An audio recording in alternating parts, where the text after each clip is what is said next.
yanvar Vatan himoyachilari kuni bilan chin qalbimizdan samimiy muborakbod etamiz.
Поздравленияni qisqa qilib aytganimda, я бы хотела сказать, kecha shijoat, bugun jasorat, ertaga g'urur va faxr. Ilohim hamma erkaklarimizga nasib qilsin. Bu uchun ular har doim sog' bo'lishga majbur. Biz bu narsani orzu qilib Xudodan tilaymiz. Hammalari oilasining boshiga, baxtiga sog' bo'lsin, omon bo'lsin. Har doim kuch-g'ayratdan, kuch-quvvatdan Alloh o'zi ayirmasin. Har doim shijoatli, biz uchun va vatanimiz uchun faxrli insonlar bo'lib yursinlar. Boshlari omon bo'lsin. Bayram bilan tabriklaymiz.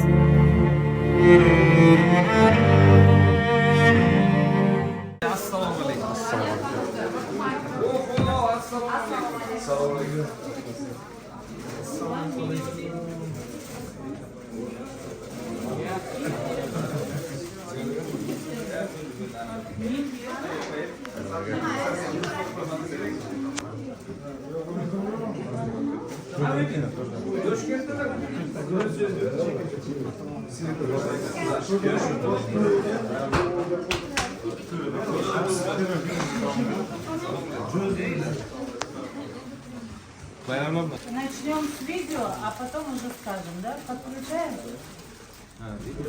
Подключаем? Ma'am, vatanimni haq ko'raman. Otamdan jamoat, vatan himoyachilari kuni.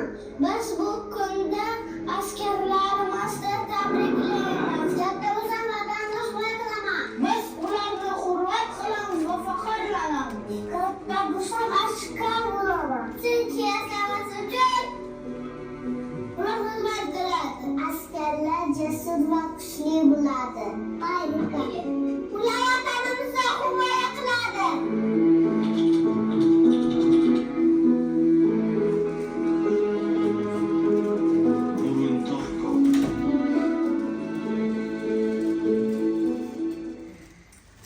Hurmatli hamkasblar, bugungi bayramlaringiz bilan tabriklaymiz.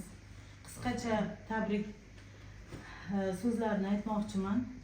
Kecha shijoat, bugun jasorat, ertaga faxr va g'urur. Bu sizlar haqlaringizda aytilgan so'zlar. Ilohim har doim mana shu g'urur va faxrga erishishimiz uchun Alloh sizlarga sog'lik bersin. Umrlaringiz uzoq bo'lsin, oilalaringiz baxtiga sog'-omon bo'ling. Ilohim har doim sizlar bilan faxrlanib yuraylik. Oilalaringizdan, nabiralaringiz nasib qilsa, mani dadam, mani bobom mana shunaqa joylarda ishlagan, mana shunaqa fidoyilik ko'rsatganda faxrlanib yursin Ilohim. Shu kunlarni guvoh bo'lib turganimizga juda ham xursandmiz. Rahmat, tashrif buyurganlaringiz uchun bayram muborak bo'lsin. Qizlarimiz tomonidan arzimas bo'lsa ham sovg'alar va mana shu tabrik tayyorlangan. Tabriklayman bayramlaringiz bilan.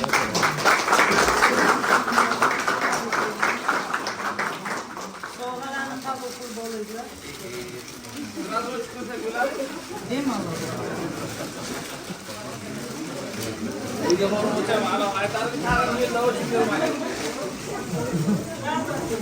Сразу скажу, у всех есть свои имена. Можете и не потерять.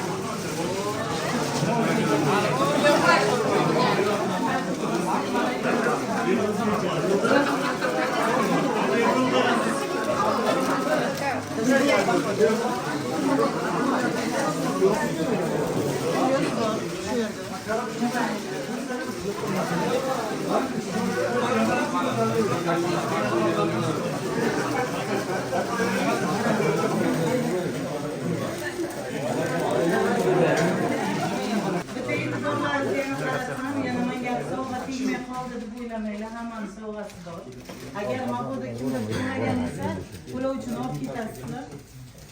Ikkinchi roligimiz bor. Tabrik roligimiz. Можно это поставить, а потом уже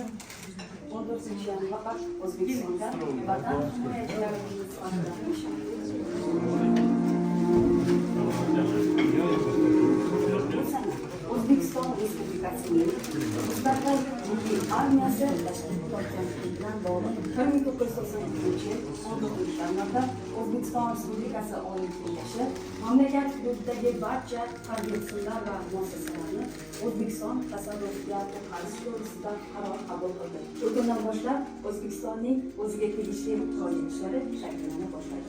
1993-yildan boshlab 14-yanvar davlat bayrami sifatida nishonlana boshladi. O'zbekiston Respublikasini himoya qilish O'zbekiston Respublikasi harbiy fuqaroligi bo'yichadir. Fuqarolar qonunda belgilangan tartibda harbiy yoki muqobil xizmatni o'tashga majburlanadi. 14-yanvar Vatan himoyachilari kuni munosabati bilan barchangizni Quruntog' ko'mag'dan tabriklaymiz.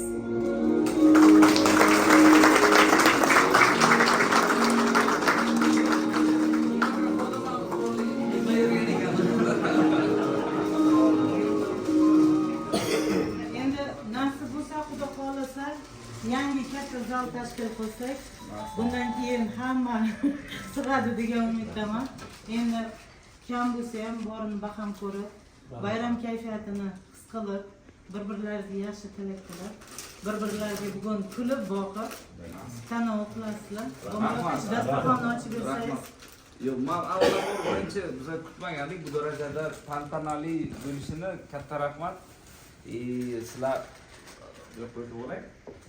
biza vatan himoyachilari xuddi shunday sizlar ham aslida tengma-teng yelkama-yelka biza bilan faoliyat ko'rsatyapsizlar. Hammalaringizga e'tiborlaringiz uchun rahmat. Hech qachon g'am ko'rmanglar. Doim sizlar ham kulib yuringlar. Sizlardan andoza olib bizning ham kayfiyatimiz, jangovar qobiliyatimiz oshib ketadi. Sog' bo'ling.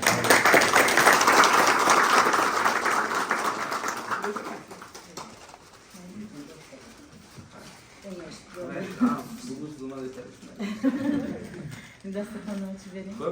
Bemalol. Dasturxon chiqarmang. Bemalol. Bayramlaringiz bilan.